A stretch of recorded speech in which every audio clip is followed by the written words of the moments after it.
You're listening to the Gender Reveal Party podcast. I'm your host, Jay Pryor. This isn't your usual gender reveal party. There will be no baby sex parts.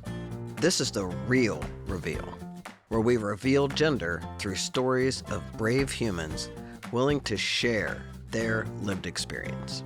Enjoy the listening. I sure enjoy making it. Welcome back to the Gender Reveal Party. I'm your host, Jay Pryor, and I'm thrilled to be with my friend Jessica Humphrey today. And Jessica is practically my twin mirror person. It's pretty interesting. So we'll see what happens today. But welcome to the Gender Reveal Party, Jessica. Thanks. I'm excited. Yeah, thanks for coming. So Jessica is a femme-identified human, and we have the same birthday. You do. We're birthday twins. With My Marilyn wife, Monroe, who I feel like, right? yeah, Marilyn Monroe, right? yeah. Yeah, there's another one. There's a couple different great people that are on our birthday, but Marilyn Monroe is definitely one of them. I feel like is it Frederick Douglass who is as well? I can't remember now. I can't remember either. Anyway, but so we're and I always tell people I'm June 1st makes me a number one baby. So right. And born on the first and a first child, so there you go. Right. I'm also Gemini. Somebody I've had my people chart. Who are into this stuff do you charts, whatever, right? I'm Gemini rising, Gemini my sun, Gemini my moon. I'm basically like a quadruple Gemini. And then the only other sign that shows up anywhere in like the first 5 pages is Taurus. So wow. Growing up, my dad would describe me as like often wrong, but never in doubt. And that is basically right. A Gemini. I'm going to change my mind all the time. All the time. But I'm never. I'm pretty stubborn in that whole gonna stay in there too, right? That's hilarious. That's hilarious. So, and I have a wife named Jessica, and you have a hersbund that is a Maddie. And so, I mean, it's just kind of funny how we have this. All these things that are interestingly in common. So thanks for coming onto the show to talk about your life and your family and all the things that we have in common. So I appreciate you being here. Do you remember when you first identified as femme? Like first time you thought, I'm a femme. I know that. Nailed it. That's it. I don't like it wasn't like an epiphany moment for me. But I remember the time and space wherein that identity kind of happened. Mm-hmm. I came out late. I don't like the term came out. I mean, I'm fine with the term came out. When I say don't like, it's usually just like there's a disruption in the term for me. So like coming out. So say more about that. Yeah, like it's a narrative, right? About there's a truth about you, and then you are coming out about that truth. And then it gets flipped into like, oh, well, you might have known, but you're coming out to other people. Or if you didn't know, then you're coming out inside. But like, I don't think identity really works the way people think that it works. like the way we talk about identity, and I get why, right? It is pushing back against the idea that there's something wrong with being the way the thing is. And so the way we, global Western, the way we colonizers think about identity is really colonizing, right? Like you have to create a narrative like origin, a narrative of like, this is a one truth. This is an immutable thing. I was born this way, right? All of these narratives about whatever I am right now, I have to be able to identify that as having been true at every point in my journey, whether or not I knew it. And so the idea of coming out becomes this trick to do that, right? Well, I had to come out to myself because what you're not allowed to say is, I was that and now I'm this. Even though everything about our experience tells us that is how life works. I was that and now I'm this, right? We have great room for it in all kinds of ways. I was a child, I became an adult. I was able-bodied, I'm no longer able, but we have all kinds of room for identity growth that is not pure. But around gender and sexuality, there is still a lot of purity culture. And I think it has to do with pushing back on deviance and all of the ways that people people try to like train you out of it. And for some people, it is very much that way. For my spouse, they remember being 5 years old and knowing this about themselves, right? Like gold star dyke, never had sex with a like factory direct dude in their entire existence. I don't believe ever had sex with any kind of dude in any way. But that is not my experience. I was not secretly gay and then I came out. That's not how it worked. To be fair, that like my primary desire category is around masculinity and is less about the origin of that masculinity. It's about masculinity. I'm attracted to masculinity. I didn't meet even a butch-ish, like sporty kind of dyke person until I was in college. And actually I didn't really meet in a real way until right after college, and I came out 3 months after graduating college, right? Like I met this person, I was like, I really want to be their friend, and then I was like, oh no, I actually want to sleep with them, and 2 weeks later I was dating them, and that was my first commitment. There wasn't like a lot of space between experiencing the desire and acting on the desire. Gemini, right? Like you experience this thing, I will do this thing. Oh no, I didn't like it. Or yes, I did like that thing. So for me, it was, I met somebody I was attracted to in a really strong way. I acted on that attraction. And then for a couple of years, it was like, oh, it's this person. Because like my very first relationship with a female bodied person and Jet are the only two people I've ever, like romantic parties I've ever lived with. So I had a longish, not really long, but like 2 years, year and a half, first relationship. And then I was just a string of 1 year, 6 months, 3 months, whatever, dating. And then there was Jet. And so bookends on my romantic history to date. So that first person, I didn't really identify as femme in that relationship, but I was really figuring out a bunch of stuff. I was not figuring out, learning the vocabulary, learning the cultural references, learning the signifiers. Like I didn't even know what a lambda signified, right? And I'm really classically Gen X as well, right? So for us, for Gen X queers, the world changed around us in so many different ways. But as a queer person too, right? When I was coming up, there was no GSA.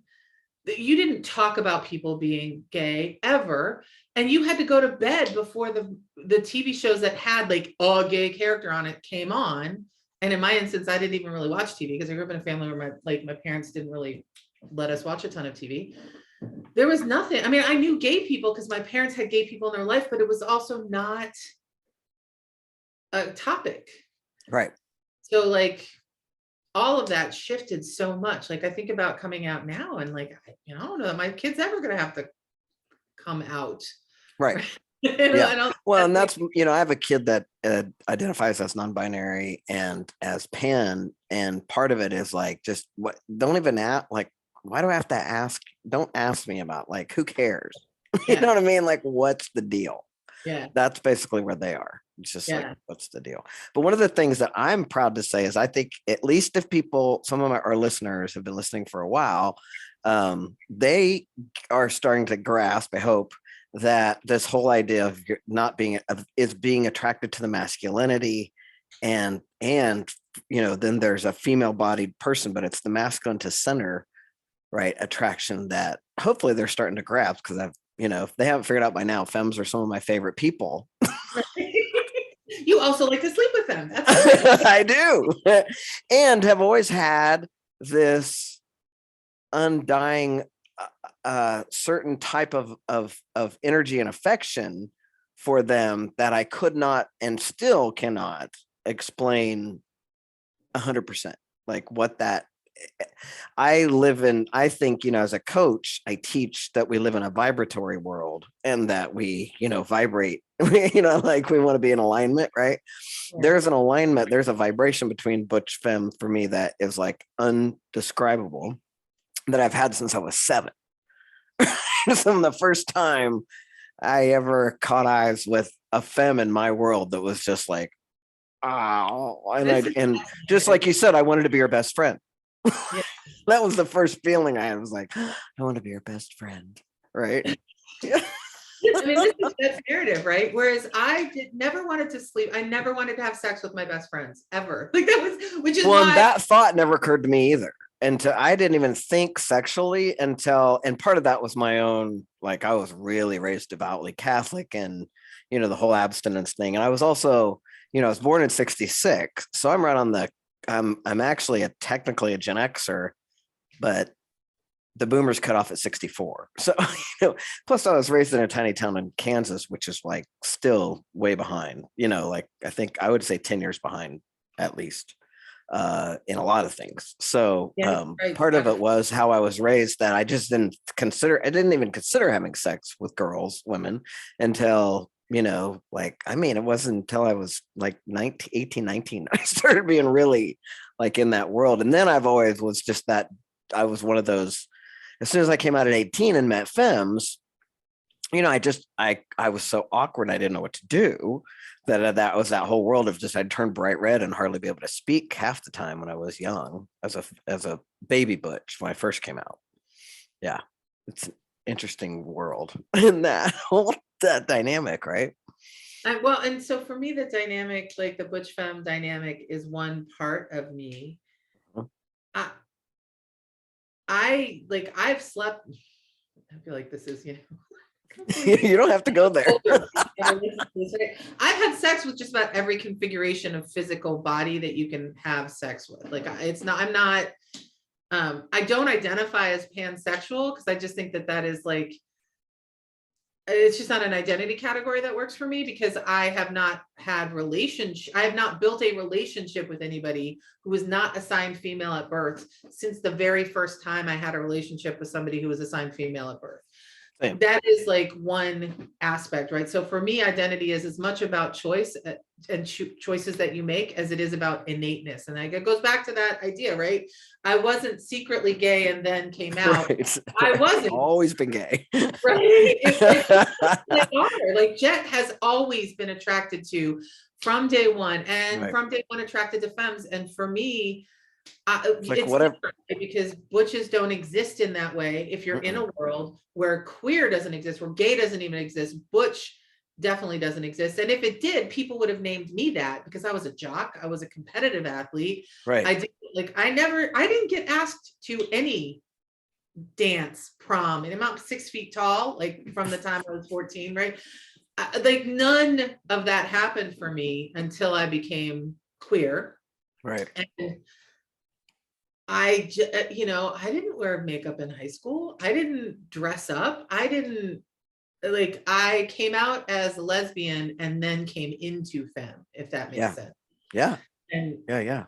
And then after I came into femme, because I would say I came into femme right as I was coming out of my first relationship, I started to be like, oh, online. So it was like 1997. I found butchfemme.com. I was like, there were AOL chat rooms I was in.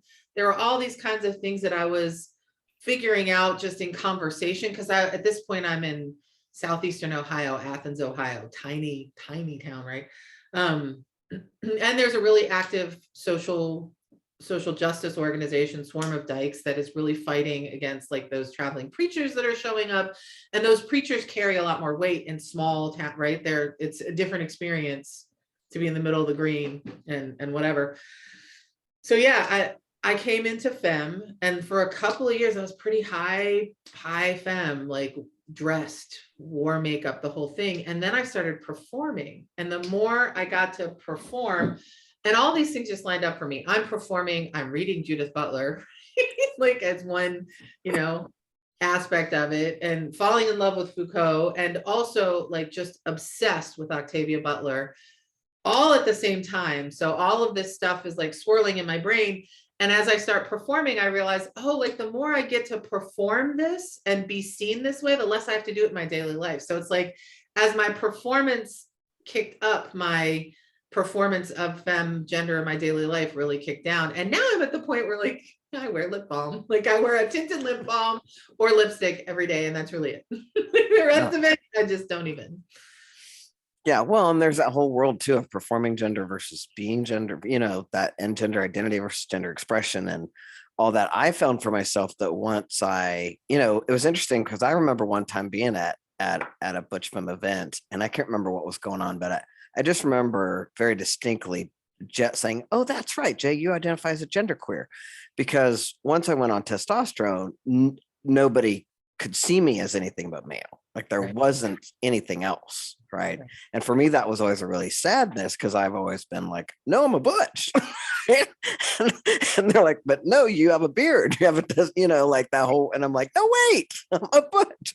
So for me, then when I going off testosterone, getting my lady butt back, my hips back, and losing all the hair, and you know all that kind of stuff, even though nobody else can see it, losing the testosterone out of my brain, like all of that has been like, I feel like I'm right where I am supposed to be in terms of, you know, the titless or the woe man, whatever you want to call me. But I'm like, you know, like I'm right where I'm supposed to be. But it's very interesting that I had to, for me, I had to do that whole journey to find it and to get there.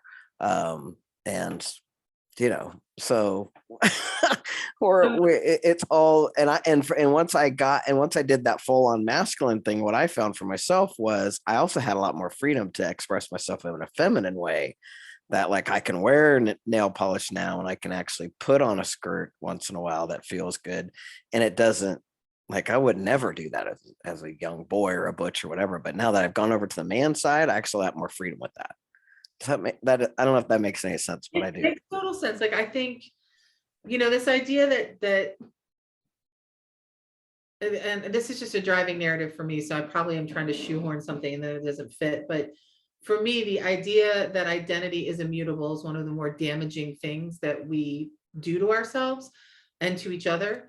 And we don't, like I was trying to say earlier, we don't do it on every aspect of identity. There are identities that are allowed to grow and change and nobody thinks anything of it. There are identities that you can fight for a little bit of space, but it's not like a big fight, you know, to create that space. But around gender and sexuality, there is such a drive for there to be immutable truth about people. And it's like we all turn into 4-year-olds. My kid is 4, right? 4 or 5-year-olds don't have a lot of ability to process ambiguity. They're not always trying to turn the world into black or white or yes or no. Like I work in data, it's not ones and zeros. Like they're not doing that because they want, literally that's where their brains are. They're developing the ability. You have to understand what the poles are to understand that there's stuff in between the poles, right? In a weird way. Right. Or at least that's how human brains develop in a Western culture where everything is turned into a binary, just everything. Right. And you can talk about it from like, you know, a highfalutin Derrida kind of like, does the chair exist without there's all kinds of ways to talk about it, but fundamentally, we create opposites because in understanding the opposite, we understand the thing itself better. Yes. And we don't want that to be mutable about our gender and our sexuality for all of the reasons having to do with like crushing heteronormativity, crushing heterosexism, right?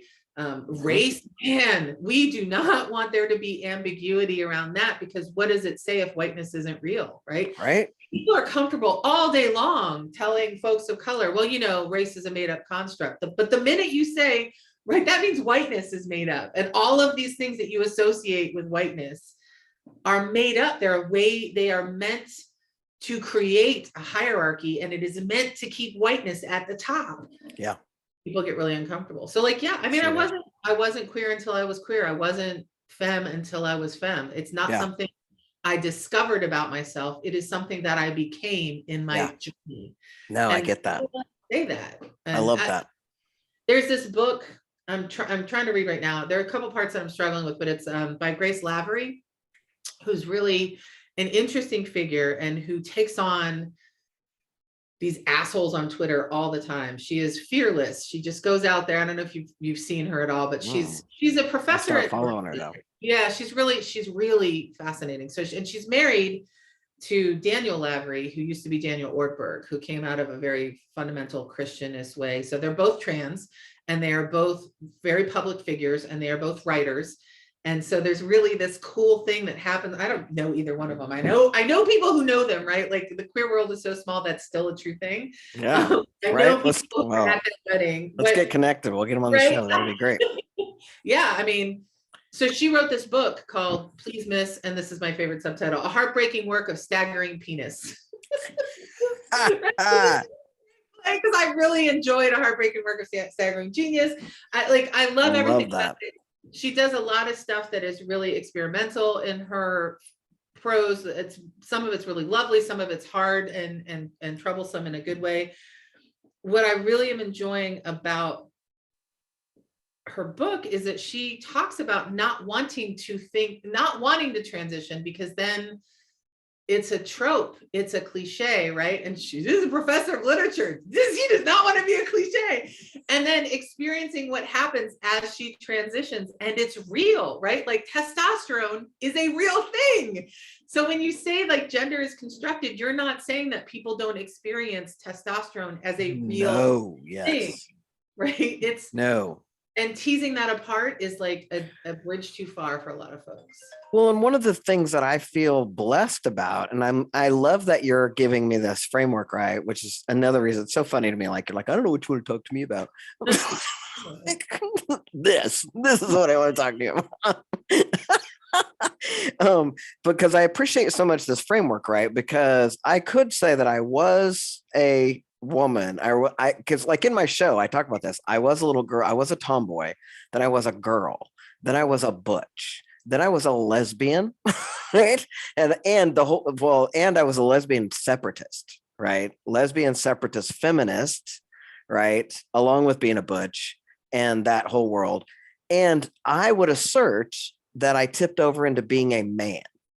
And when I tipped over to being a man, it really wasn't I really got at, that's part of what had me go off testosterone was like, oh shit, I tipped over into being a man.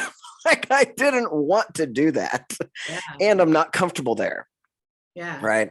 And for me, it was the Me Too movement because, like I talk about this in the show where I was coaching women from 35 to 75 and all of them had a Me Too story. And so did I.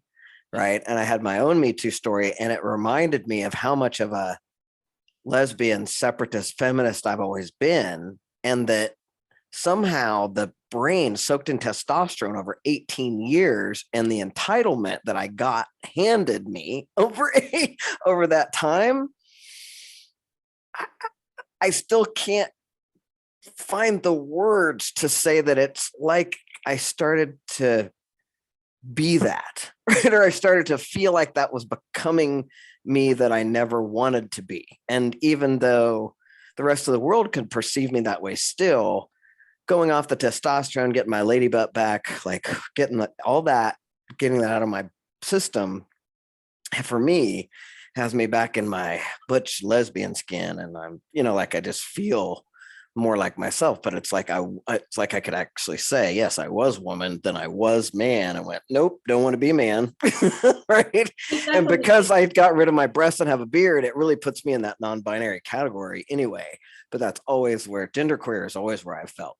Yeah. And the butch has always been there too. But I felt like, especially with the entitlement that I was handed constantly, like it just starts to be, oh, well, that's kind of just how life is. The privilege is sickening and real, but it's always there. Always. It's the water you swim in. Yeah. I mean, it's interesting because like my family class jumped growing up and now like, my family isn't struggling. We have struggles, but financially we're okay. And wow, do you have to stay on guard about all of the ways that you forget what it's like when you're selling your shit to pay rent. Yeah. Right? Forget that experience. Yeah. And the experience of like, how are we going to make the food last? What do we cook so that it stretches it out? And like, I don't have to do that anymore. And not having to do that makes you lazy in some ways, like, which is not to say that I think there's some valor in being poor. I don't think anybody should be poor. I believe in universal basic income. I believe in universal healthcare. Like I believe in these things that basically say people shouldn't have to struggle to survive. I don't give a shit if they're a productive member of society, whatever the fuck that means. Amen. Because I am not invested in a narrative where like your value, your worth as a human is determined by how much you produce for the powers that be, however you construct that. Like I'm not invested in that world. I have to live in that world. I am implicated in and a part of that world.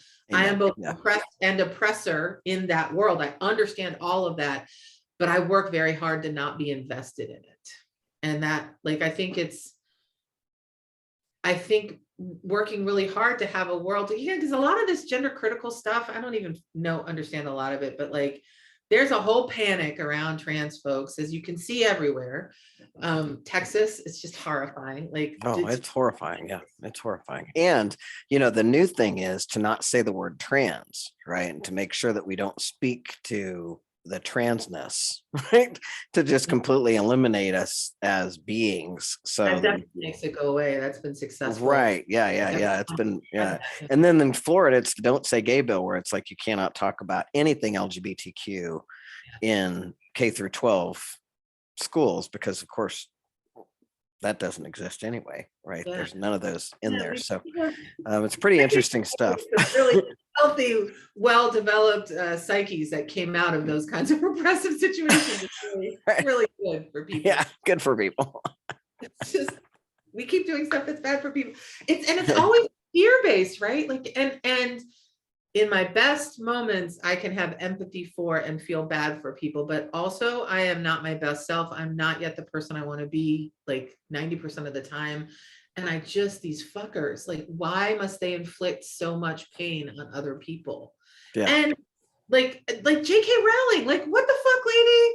Just stop talking. Just yeah, just stop talking. Stop talking. Like it. So, all this stuff with Cosby has been happening, and I have not talked about it a lot. Not that anybody cares what I have to say, but I haven't posted about it a lot because it just didn't feel like my conversation. Like, yeah, I'm a woman. I get that piece of it. But honestly, and Cosby was very pivotal in my, like, he was America's dad. Anyway, Kamau Bell did this documentary series. I think it's called We Need to Talk About Cosby, or We Need to Talk About Bill Cosby, something like that. I think it's on Showtime.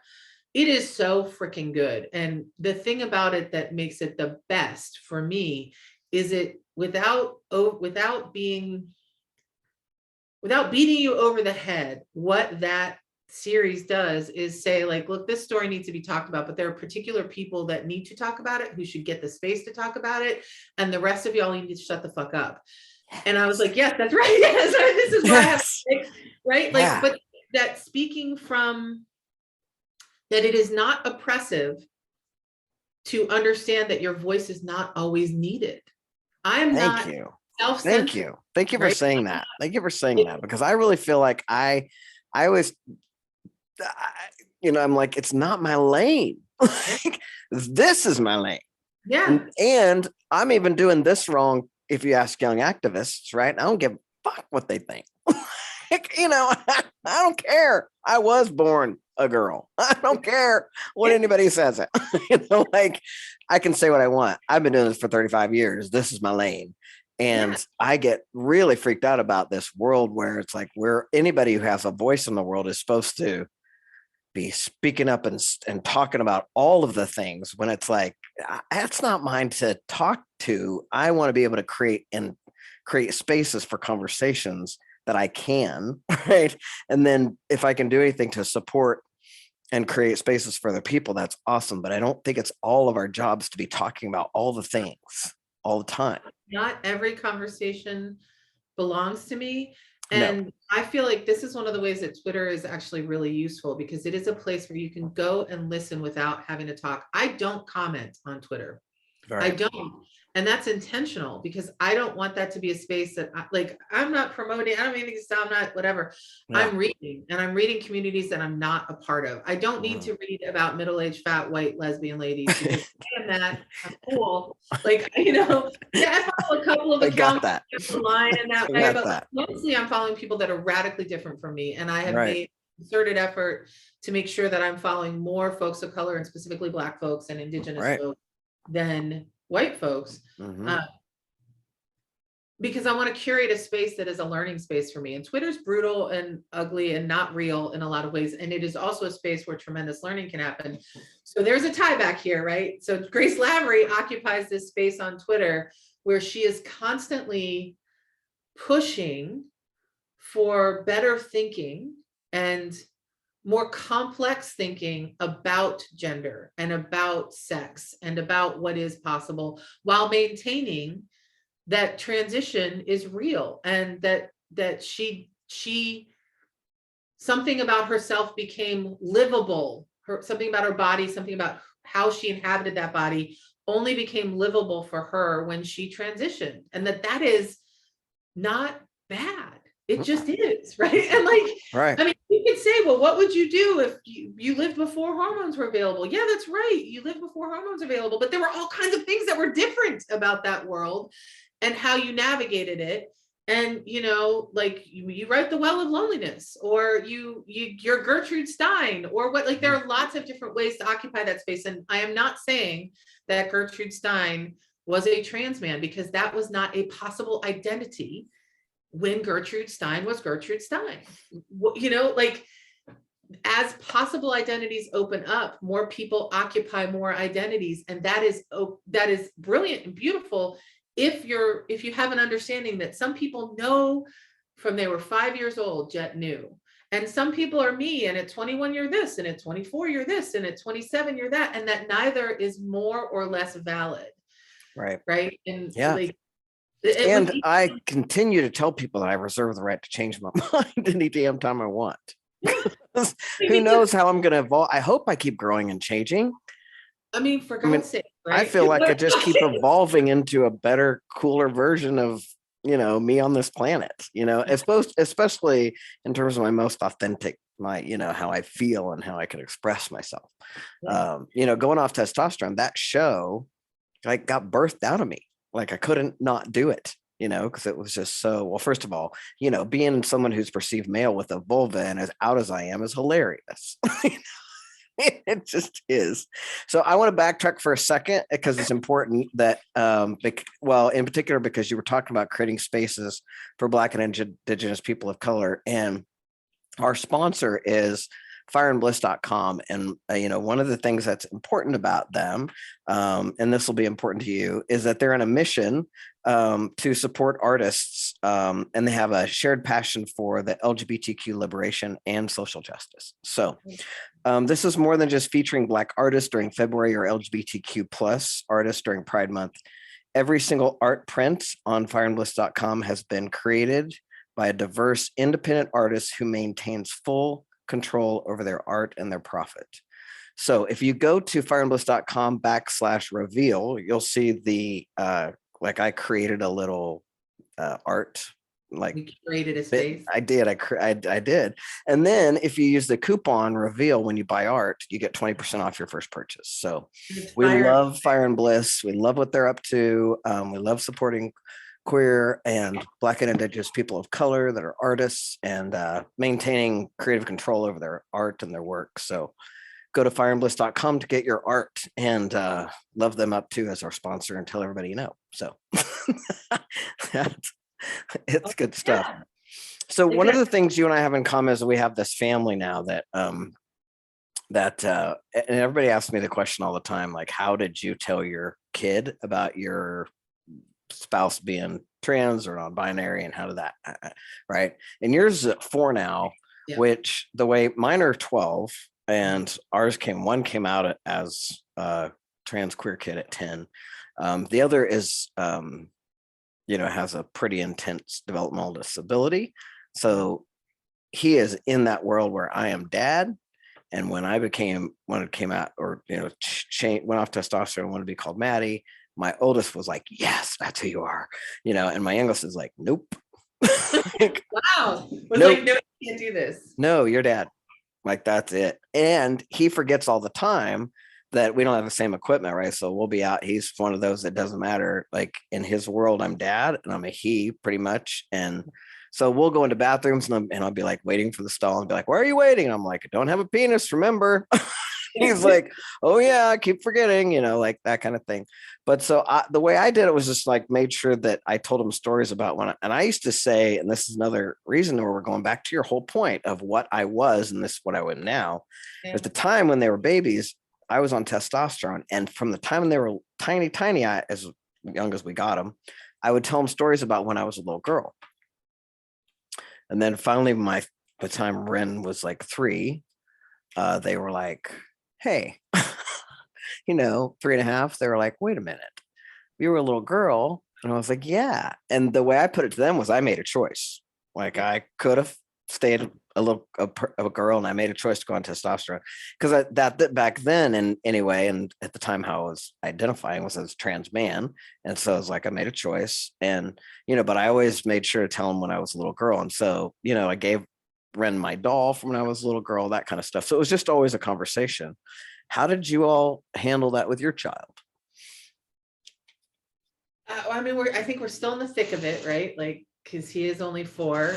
We tried to not use pronouns until he was old enough to give us pronouns, at least not a ton. Yeah. I don't. It's weird. So Jet is a passing butch, right? For people who don't know what that means, that like Jet identifies as not male, does not think or believe that she is a male. All pronouns are fine. Jojo tends to use he for Maddie, but knows that all the pronouns are okay. You know how we started? We started teaching Jojo to ask people's pronouns. Like, honestly, that is the thing that we do, and we just reinscribe it over and over again. And we try to do it particularly when it seems obvious, because he is 4. And so like, he's looking for those visual cues. Yeah. So like at you, right? Like ask pronouns, like, right. No, pronouns don't mean that they, right. So, cause Jojo still very much wants to classify people, right? So we were at dinner and he was like, Mama, you're a girl and I'm a boy and Maddie's a middle. So he got that, like, got that middle. It did, like, understood that there was such a thing as not boy, not girl. Right. And that was a valid space to occupy. Not that he would use the words valid or space or occupy in a sentence, but like he understood conceptually. Right. And like, well, and he's always been calling Jet Maddie, right? Yeah. Jet picked that name because Jet didn't want to be a papa, because did not feel like that felt like a male term. Yeah. Also, in my family, grandfathers are papas, so Jojo had a papa. Right. And like, yeah, Jet picked Maddie because it felt the most accurate to who Jet is. And I think Jet has gone back and forth. I mean, like, when Jet was 5, Jet remembers very clearly seeing something about, I think it was Christine Jorgensen, right? And thinking to themselves, like, when my parents are dead, I'll become a boy and move to Paris. Having this complete thought, right? That's, I'll move to Paris, I'll become a boy, but that is not an option until my parents are dead, right? Like, there's lots of stuff tangled up. Oh God, yeah. Right? And Jet went on to a successful career as a fake girl, right? Jet was the prom queen. Like, and still to this day, when people, it's impossible to misgender Jet because all of the pronouns are okay. And yet it is very possible to misgender Jet in that people think they are talking to a factory direct man. And when they realize that they are not, there's this fumble that happens, particularly because it's not like Jet comes out to them. Like Jet does not say, this is a truth about me. Jet does not go into a men's room and say, I don't have a penis. If Jet's in the men's room, the safest thing for Jet is if everybody assumes that she has a penis, because well, and I don't do that if there's other men around, trust. No, we don't say that. Yeah, but like, people will look at Jet and Jet's just like, yeah, no, I'm a really handsome woman, or I'm really pretty, or whatever. Like, she leans on the experience of having been not just coded as female, but coded as attractive female, which is a very different experience than the one that I had, because I was not. Right? So like, it's just really radically different. And Jet uses that to put people at ease. And so Jojo has grown up around me, who's always awkward and weird, but also like pretty open and talks about everything. And then Jet, who's just is good at making people feel comfortable around being a middle, right? As Jojo said, being a middle. So that, I mean, I don't know. We haven't really, like, I feel like we failed as queers because we have not, like. No, I think it's brilliant because it's just it's just his life. And that's the thing with my kids. And that's why I've always just been like, that's just your life. This is just, there's no coming out. Exactly. Like there's not, like, we're not having a day, because I remember part of the reason is with my siblings, when I came out as a lesbian, you know, my brother just had it be like, well, that's just Aunt Janet and she's with her girlfriend and whatever. It wasn't a thing. There was no sit down and tell them, you know. But then there was other nieces and nephews that I had to sit down and tell. And because my sisters, you know, the situation was they didn't want me to say anything. They didn't want me to be out. And at the time I was like, you know, cool with that. And then coming out to them, you know, when they were 9 or whatever, really pissed them off, because they were like, why didn't you tell me this before? Why didn't I just know this? Right. So then when it came to my kids, I'm like, this is just their life. We're just gonna tell them this all along. That's how we are about JoJo's, like our family formation. Because, you know, people don't bother to ask because people assume Jet's a man. They don't frequently, they read her that way. Even when they know that she's not a man, they still assume that I gave birth. Like that's just an assumption that happens. And so like that, neither one of us carried JoJo is something that JoJo has known from jump. Like we tell him stories about, you know, he grew in, then we'll call that person Faith.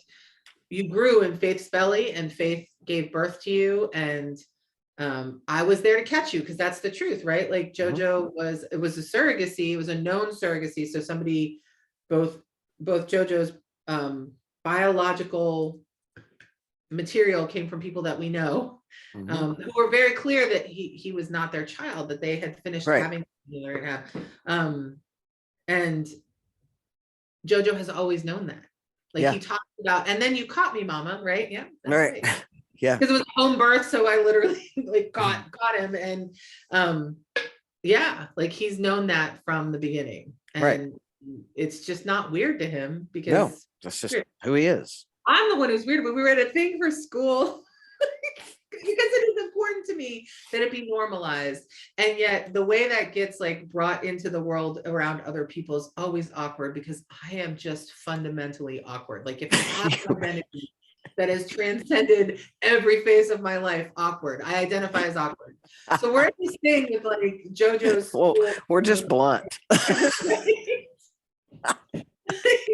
that too. Like, we're doing a yard cleanup, picking up this, and really it's just an excuse for the parents to get to know each other, but it's like outside because COVID, so nobody is allowed at the school. So they're like, okay, what we're going to do is everybody has to wear masks. We'll be outside, but we'll pick up the yard. There's not really anything to pick up, but okay, fine, we'll do that. So we go, and everybody is 15 to 20 years younger than us, because we're also old people parents on top of being like queer.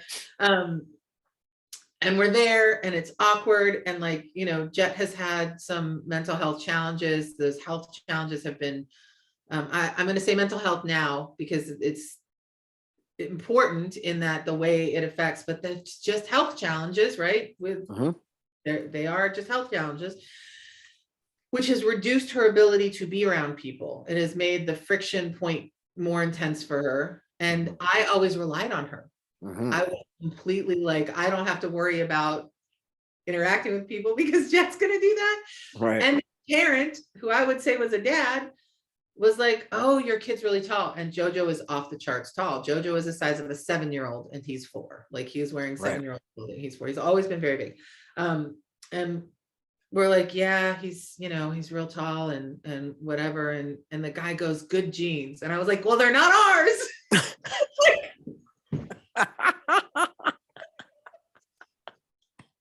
Just let it go.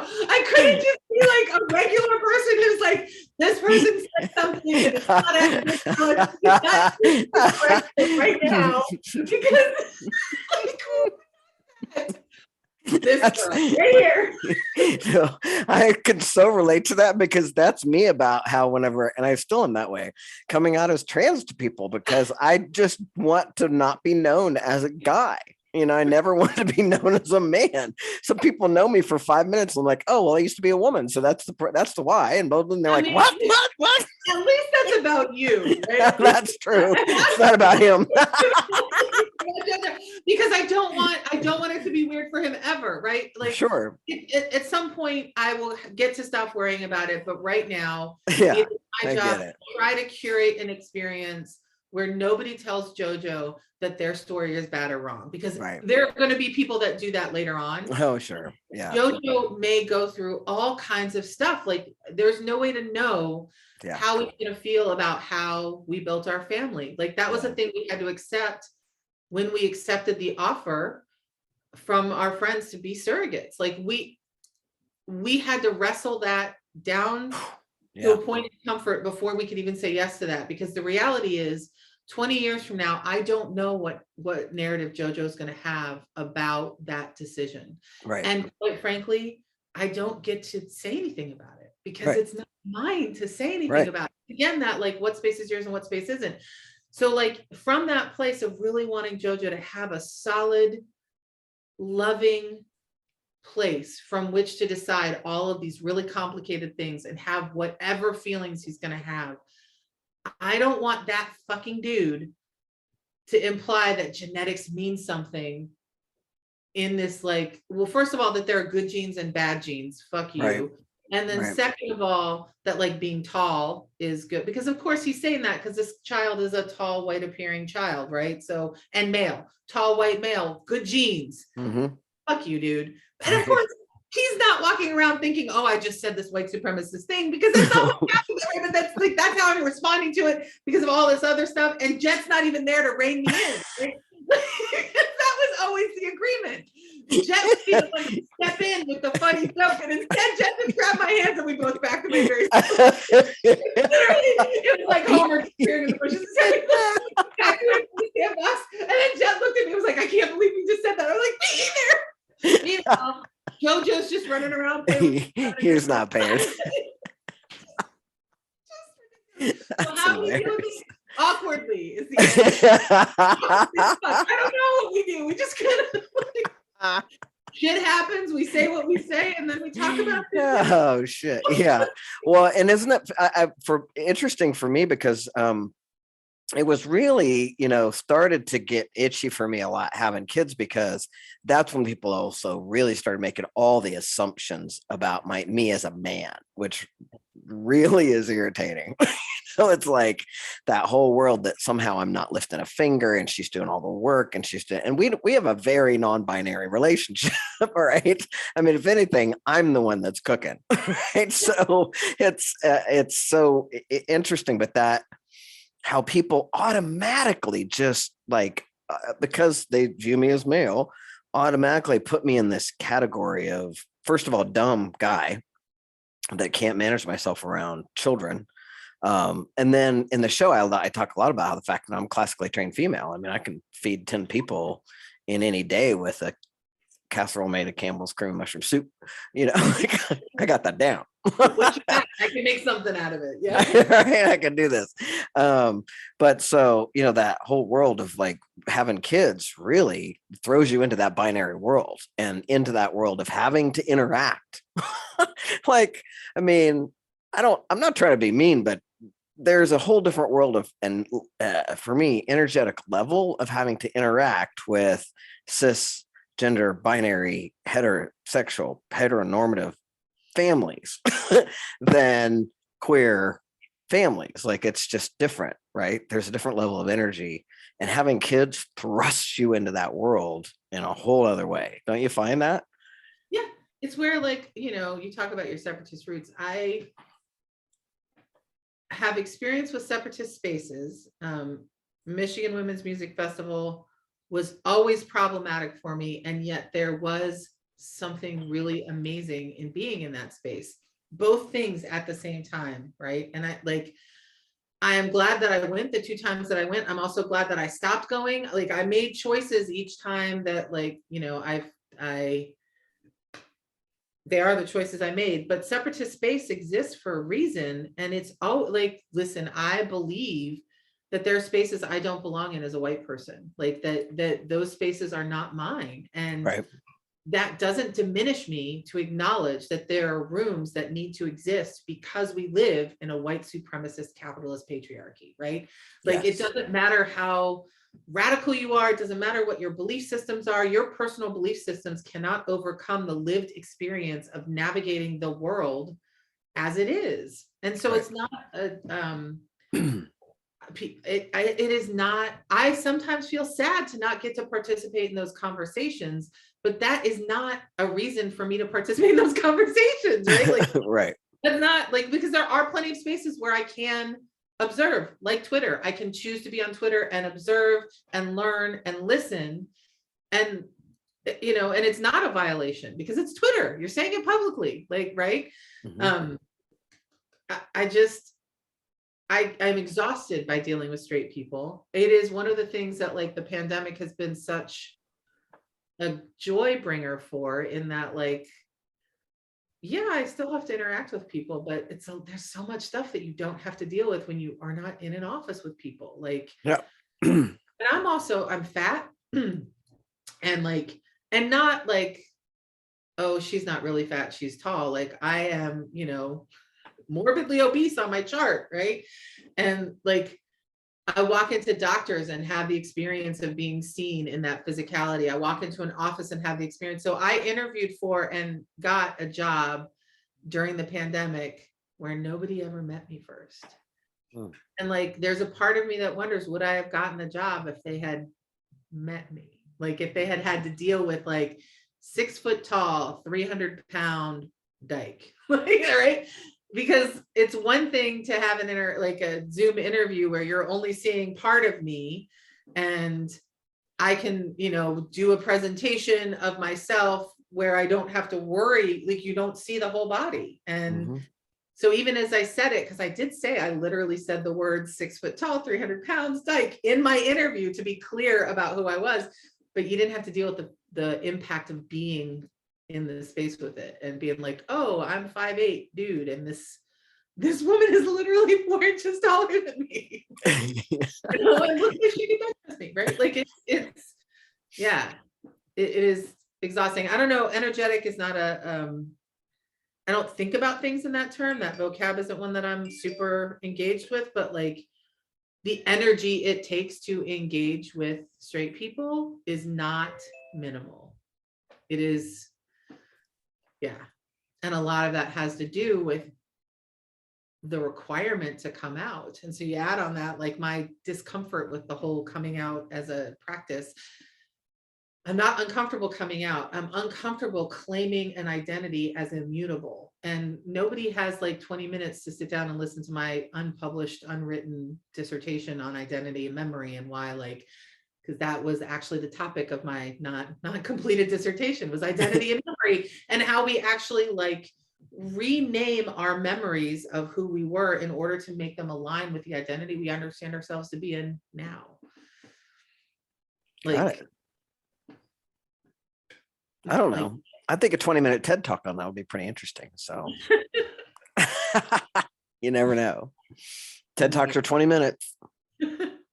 So there are, I still think it's very true. I think like if we thought about what we require of our memory, even as we understand that memory is always a fabrication, right? Like it is always, the reason we're so good at telling stories is because that is literally how our brain works.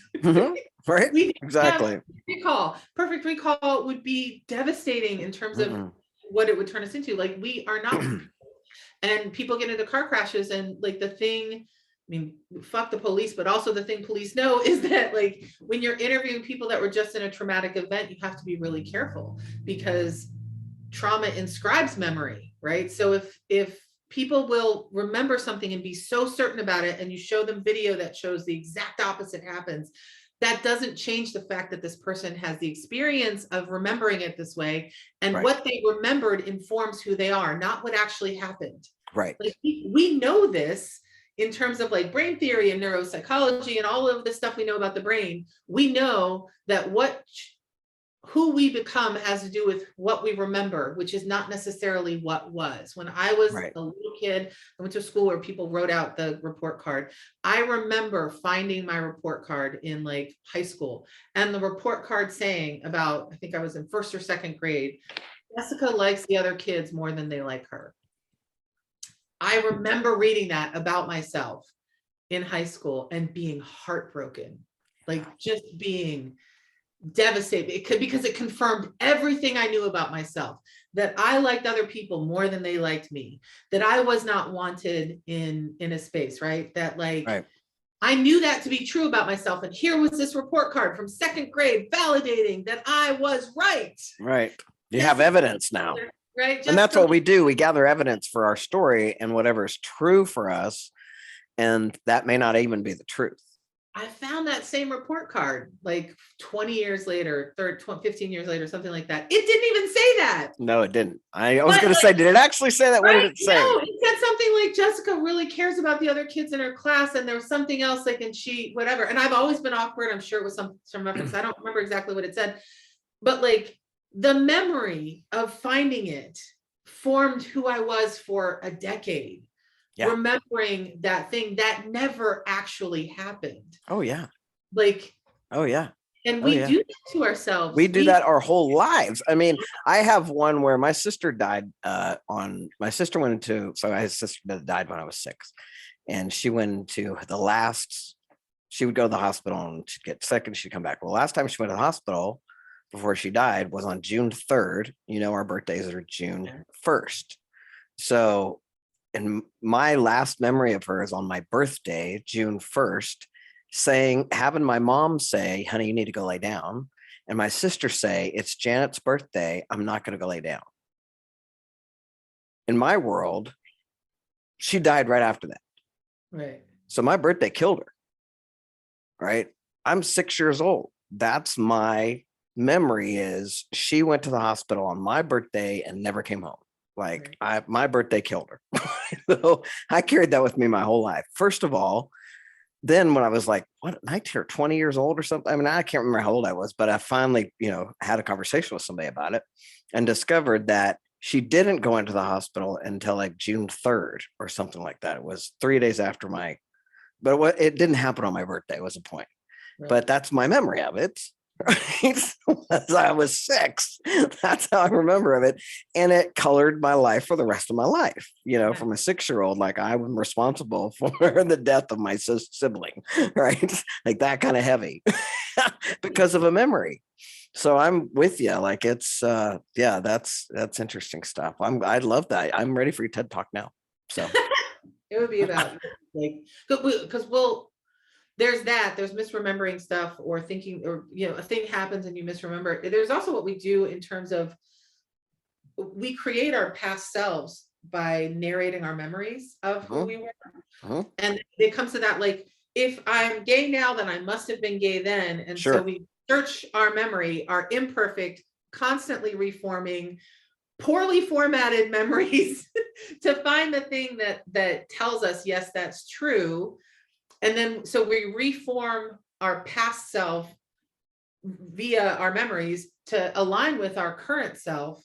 And then the new memory that we've created out of our past selves becomes the truth about us. Right. And it locks us down. Not only that, but it manifests physically, because like one of the things that I'm doing now, because I have this new work I'm doing with my coaching self around how, practicing self-compassion as a spiritual practice, because with the premise that everything we know about ourselves, we wired up for our own safety. And if we can get that, then how can we not have compassion for that? Yeah. Right? Like everything. And so what I discovered for myself is I've had this big breakthrough around my body because I've got some dysphoria, but mostly that's about classic female training, less than being trans. Like the tits were trans, but the waist down, that's all just, I don't care about that. Like that's that, it's my belly's more about classic female training and my dysphoria about my body. So, but my point is I've had this big breakthrough where I had a realization, right, that in my world, I've always been a big person, right? I'm broad shouldered and I'm not. And now I have a 12-year-old, and my army jacket that I wore when I was 19 and 20 years old in the military fits my 12-year-old. Right. And I'm like, I've never been that small. That's impossible. Right. I wasn't a small person ever in my life.